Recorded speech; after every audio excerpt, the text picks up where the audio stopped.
I've never been one to spend money on brand new furniture.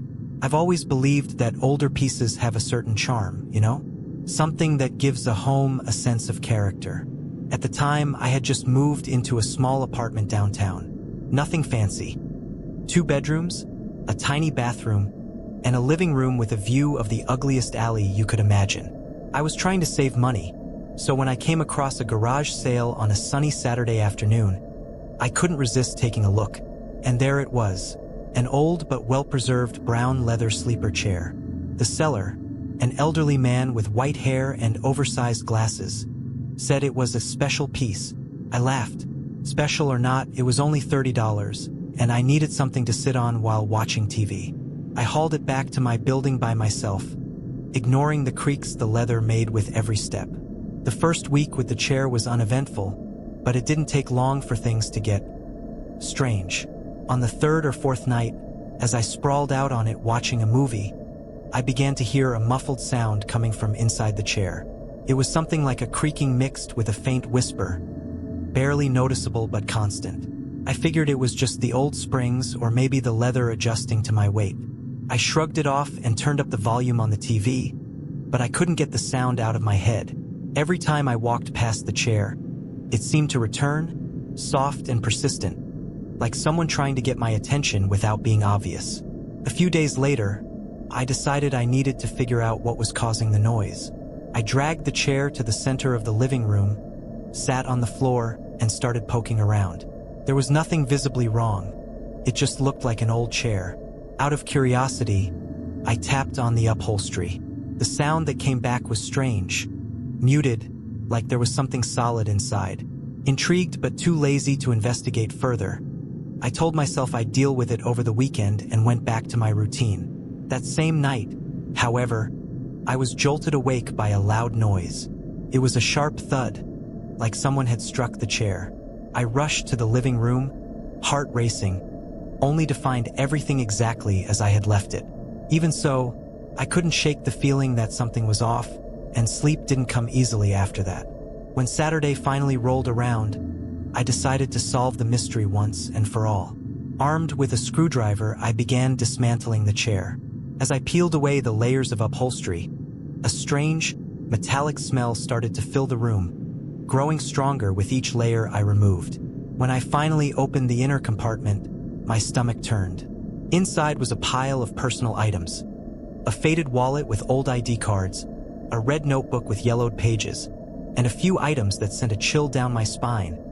A pair of broken glasses and a thin silver bracelet. The IDs belonged to a woman named Julia Hansen, a name that rang a faint bell. A quick search on my phone confirmed my worst fears. Julia Hansen had been missing for nearly a decade. Her case had been widely covered in the news back then. My mouth went dry as I stared at the chair, which now felt alive, as though it had been watching me this entire time. I spent the rest of the day staring at the objects, trying to decide what to do. Part of me wanted to call the police, but another part, perhaps out of fear or embarrassment, told me to just forget about it. For now, I placed the items in a box and tucked them away in the closet. The chair stayed in its spot, but it seemed to dominate the room. Every time I passed by, I felt like I was being watched. Other strange things started happening, too. The living room stayed cold, even with the heat on, and there was a faint vibration in the floor near the chair, like something was shifting inside. I tried to convince myself it was all in my head, but deep down, I knew something wasn't right. The next morning, I found something that made my blood run cold. A note had been carefully slipped under my door. The paper was thin, the kind you'd find in an old notebook, and it read, "Return the chair. It's not yours." I stood there, holding the note with trembling hands, staring at the empty hallway outside. Who had left it? How did they know I had the chair? More importantly, what was I supposed to do now? I tried to dismiss it as a cruel prank, but the thought of someone knowing where I lived and watching me left me terrified. For the rest of the day, I kept the windows closed and the door locked, but the feeling of being watched never left me.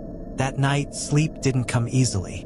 The silence in the apartment felt heavier, almost suffocating. Around 3 a.m., I was startled awake by a sound coming from the living room. It was rhythmic, like fingers tapping on wood. My body froze in bed. I strained to listen, hoping it was just my imagination. The sound stopped, but before I could relax, there was another noise. A slow, dragging sound, like something being pushed across the floor. I got up slowly, every step an effort, and grabbed a flashlight before heading to the living room. When I got there, everything looked normal. The chair was in its usual spot, but something was different. The smell. That same metallic odor I had noticed when I opened the chair now hung heavily in the air, like dried blood. A shiver ran down my spine. I couldn't go back to sleep after that. When morning came, I found another note under the door. This one was shorter and even more unsettling. Last chance. It's hers. The handwriting was the same, messy and frantic, but it seemed more urgent. My instincts told me to get rid of the chair immediately, but I hesitated. Whoever was leaving these notes clearly wanted the chair, and I didn't know what would happen if I simply threw it out or burned it. By late afternoon, I knew I couldn't handle this alone. I called my friend Daniel, someone I trusted who always seemed to know what to do in tough situations. At first, he laughed when I told him about the chair and the notes, saying I was overreacting. But when he arrived and saw the chair, his demeanor changed. He stopped joking and began examining the chair with a look of genuine concern.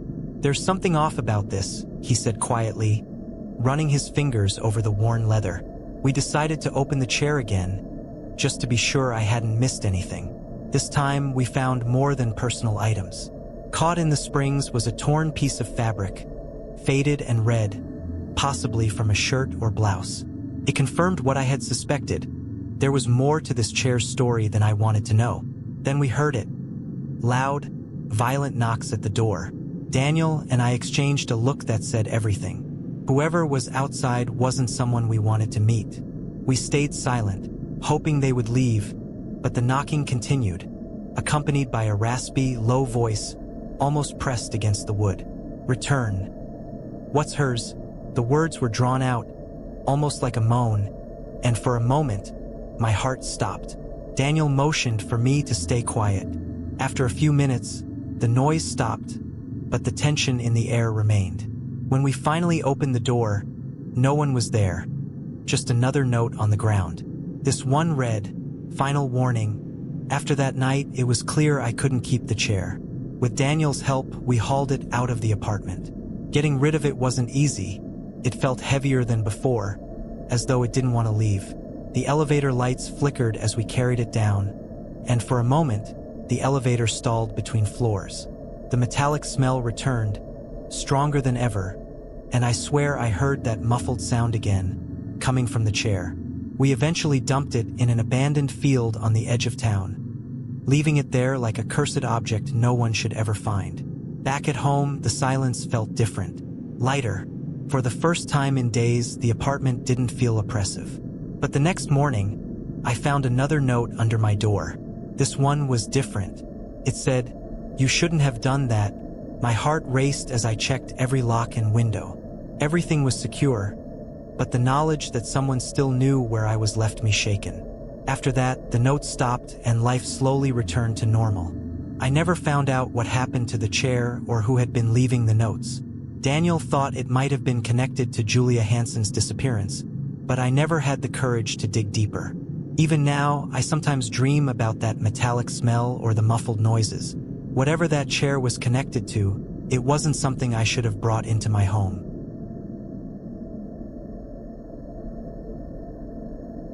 I've always been the kind of person who loves hunting for treasures at garage sales. Not just for the price, but because these items seem to carry stories like they've lived more than most people. Last year, on a chilly autumn morning, I stumbled upon one of those sales on a quiet street in my city. I was looking for something to freshen up my wardrobe, and that's when I saw it. A vintage coat. Thick wool, leather details on the cuffs, and metal buttons that gleamed like old coins.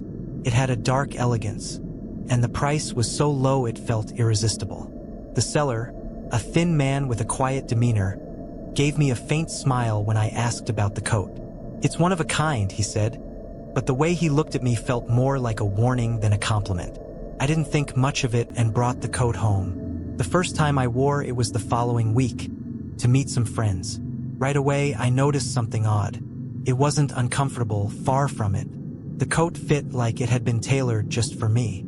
The problem was how I felt while wearing it. Both confident and uneasy, like I was being watched even though I was surrounded by friends.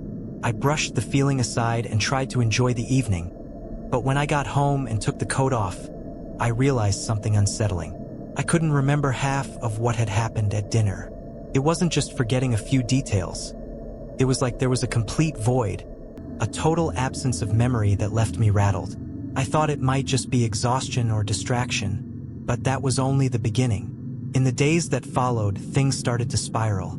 Every time I wore the coat, the same thing happened. Memory lapses, small moments erased as if pieces of my mind were being stolen. One day, I went for a walk in the park wearing the coat, and when I got home, my phone was filled with photos I didn't remember taking. Random images, a street sign, a reflection in a window, even a dog I'd never seen before. That unsettled me so much that I decided to put the coat in the back of my closet and try to forget about it. But strangely, the more I tried to avoid thinking about the coat, the more it seemed to call to me. It felt like it had a presence of its own, a silent voice whispering in the back of my mind. After a few days of avoiding it, the nightmares began. I dreamed of places I'd never been. Dark streets, narrow alleys, always with a suffocating sense of being chased. In one of these dreams, I saw the coat hanging on a chair, with something dripping from the sleeves as if it were wet. I woke up in a cold sweat, heart racing, and knew I had to learn more about the coat's origin. I went back to the garage sale where I'd bought it, but the place was empty, no sign of the seller. I asked the neighbors in the area, but no one seemed to remember a sale happening there. It was as if the man had never existed. From there, things only got more disturbing. With no information from the seller, I decided to investigate on my own. I examined the coat carefully for any clues and found something I hadn't noticed before. The initials RH, stitched discreetly near the collar. I typed those initials into a search engine, not expecting much, but what I found made my blood run cold. RH matched the initials of Richard Heller, a name tied to a string of unsolved crimes in the city about 30 years ago.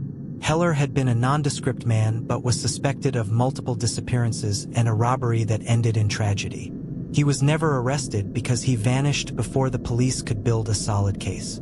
My heart pounded as I stared at the screen. Could this coat be connected to him? And if it was, what did that mean for me? After that discovery, everything got worse. I started waking up in strange places, with no memory of how I got there. One night, I went to sleep in my apartment and woke up in my building's parking garage, sitting in the driver's seat of my car with the keys in my hand. My clothes were pristine, but the coat was always with me, as if it were a part of me.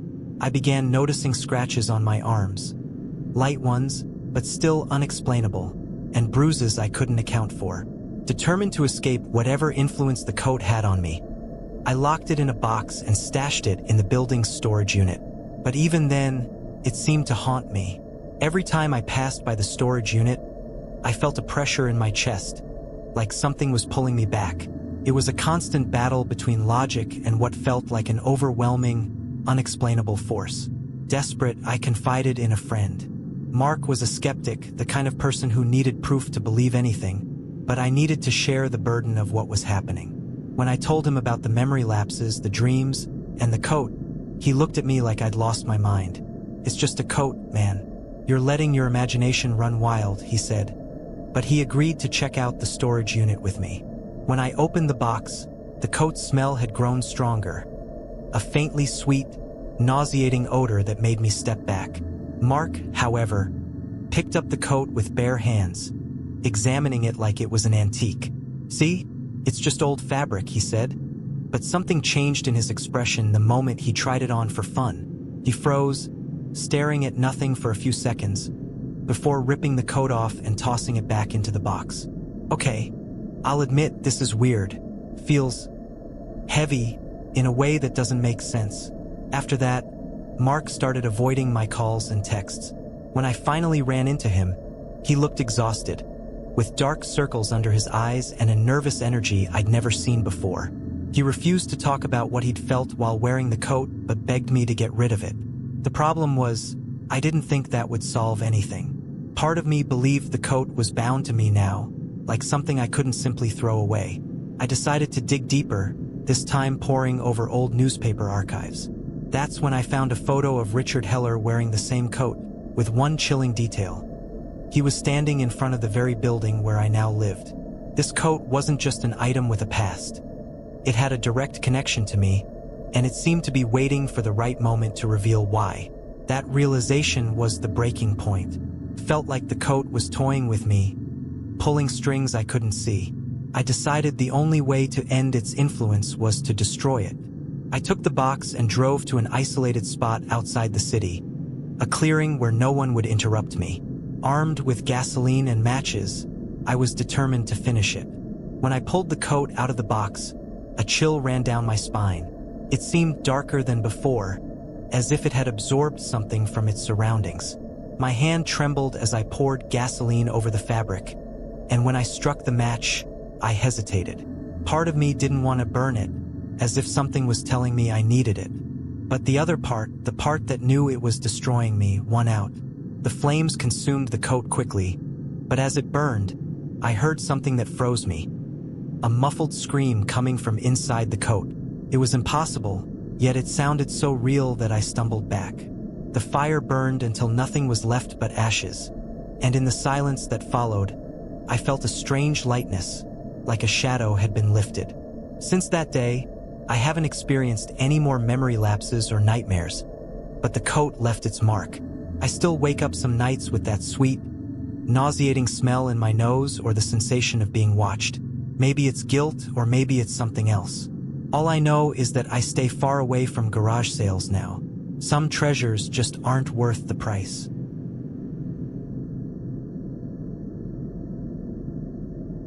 I've always been fascinated by old things. There's something about objects from the past that seems to tell stories without words, like a kind of energy trapped within them. So when I came across an old photo album at a garage sale, I couldn't resist. It was one of those hardcover albums, lined with worn leather and faded gold details along the edges. The woman selling it said it had been in her family for decades, but no one cared about that old stuff anymore. I paid next to nothing for it and brought it home, excited about the idea of giving the album a new life. My plan was to fill it with my own photos, blending the vintage with the modern, something that felt very me. Little did I know then what I had really brought into my home. That afternoon, I made a cup of coffee and sat at my table to examine the album. It was empty, just as the woman had said, except for a few pages at the back that seemed more worn than the rest. As I ran my fingers over the paper, I noticed something unusual. The last page felt thicker, as though something was hidden inside. Carefully, I slid a knife between the layers and, to my surprise, uncovered a hidden compartment. Inside was a small bundle of yellowed Polaroids, tied together with a brittle old rubber band that almost crumbled when I touched it. As I began to look through the photos, an immediate sense of unease washed over me. These weren't happy or nostalgic pictures like I'd expected. They were photos of people, but each one seemed captured in a moment of fear or distress. Even more unsettling, the settings in the photos felt disturbingly familiar. I spent some time trying to identify the locations in the photos, and that's when unease turned into a deep, chilling realization. I recognized one place almost immediately. It was the park at the end of my street, but the image looked old, as if it had been taken decades ago. Another photo showed a street corner with a leaning lamppost, identical to the one outside the local grocery store. The people in the photos were always in tense situations. A woman looking over her shoulder as though she was being followed, a man kneeling on the ground with his hands raised, and a child crying next to a fallen bicycle. The images were grainy and slightly faded, but the fear on their faces was unmistakable. Then I got to the last photo, and my breath caught in my throat. It was the front of my own house. Same door, same window, but with one unsettling difference. There was someone standing in front of the door, back to the camera, staring at the house. I was completely frozen. It was impossible to tell who the person was in the photo, but the most disturbing part was the feeling that the image wasn't entirely from the past. The house looked exactly as it does now, even the door number, which I'd replaced when I moved in a few years ago. I couldn't get that photo out of my head. All night, I tried to convince myself it was just a coincidence, but my mind kept circling back to a disturbing question. Who had taken these photos and why? And more importantly, how had the album ended up at that garage sale? Despite my growing fear, I decided to investigate. I needed to understand the story behind this because it increasingly felt like the past was trying to connect with my present. The next morning, I returned to the garage sale to try to talk to the woman who sold me the album. But when I got there, the house looked vacant. The windows were closed, and the yard, once filled with furniture and items for sale, was now empty. I rang the doorbell a few times, but no one answered. I stood there for a moment, feeling an eerie sense of abandonment, before realizing it was pointless to wait. I decided to take another approach and went to the local library, where I spent hours digging through old city records and newspapers. That's when I found something even more unsettling. An article from the 1970s detailed a series of strange events in my neighborhood. People had vanished without explanation, and the only common thread was that some of the victims had been seen shortly before at locations featured in the photos I had found. The article also mentioned a local photographer, a man named William Greaves, known for being eccentric and reclusive. He was known to take pictures of everyday scenes around the neighborhood and occasionally sold them at exhibitions. However, he disappeared mysteriously around the same time people began to go missing. There were rumors that he knew more than he let on, but nothing was ever proven, and the case eventually went cold. My mind raced. Could the album have belonged to him? And if so, what were the photos trying to reveal? The most unsettling part was how each of the images seemed imbued with a heavy energy, as though they weren't just records of moments but a kind of testimony to something unresolved. I needed answers, but every new discovery only made things more sinister. I decided to focus on the photo of my house. Something about that image called to me in a way the others didn't. I grabbed a magnifying glass to examine the details, looking for anything that might offer a clue. That's when I noticed something I had missed before. In the bottom left corner of the photo, barely visible, was a shadow.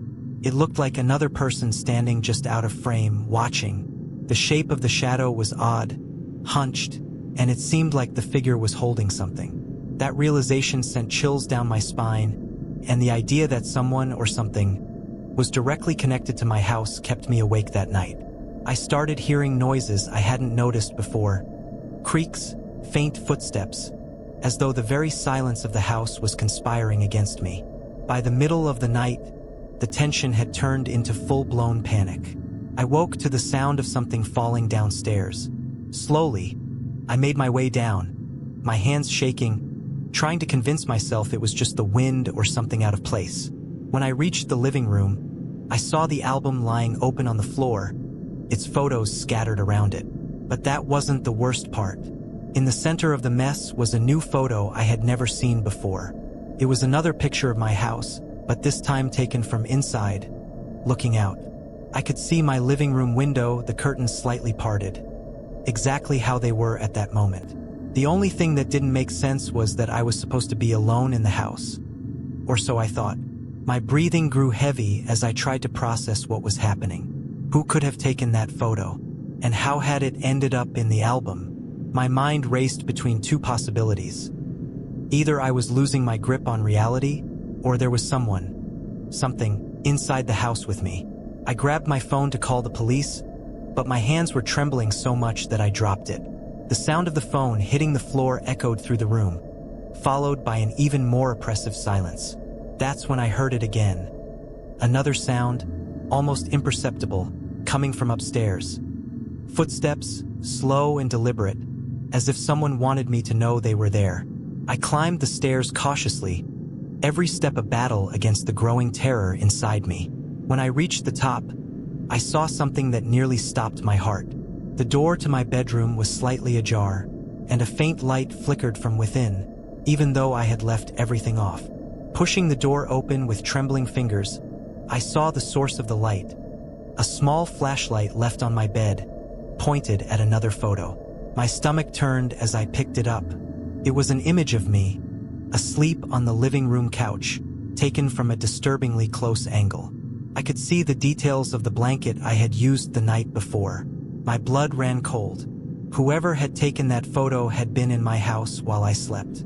Overcome with panic, I gathered the album and all the photos, threw them into my car, and drove aimlessly, desperate to put as much distance as possible between myself and that house.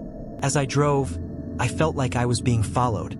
Though there was no car in my rearview mirror, the album seemed to radiate a presence, as if every second I spent with it pulled me deeper into something I couldn't comprehend. After almost an hour, I stopped in an open field on the outskirts of town.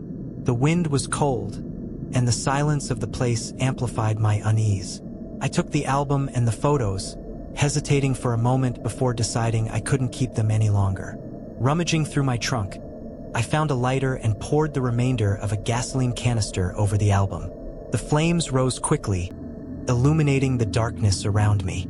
As the fire consumed the album, I heard a sound that sent a final shiver down my spine. Something between a sigh and a crackle, as if the album itself was releasing its grip. When the flames died out, I felt an eerie sense of relief, like a weight had been lifted. When I returned home, the house was silent, and there were no signs that anyone had been there. The following days were peaceful, but the photo of my house, especially the figure standing at the door, still haunts my dreams. I never discovered who the photographer was or what happened to the people in those images. Nor have I returned to the library or looked further into William Greaves. All I know is that the album was connected to a past that tried to invade my present, and by destroying it, I managed to keep those forces where they belong. Even so, sometimes I feel as though something is waiting to return. Perhaps the past never truly stays in the past.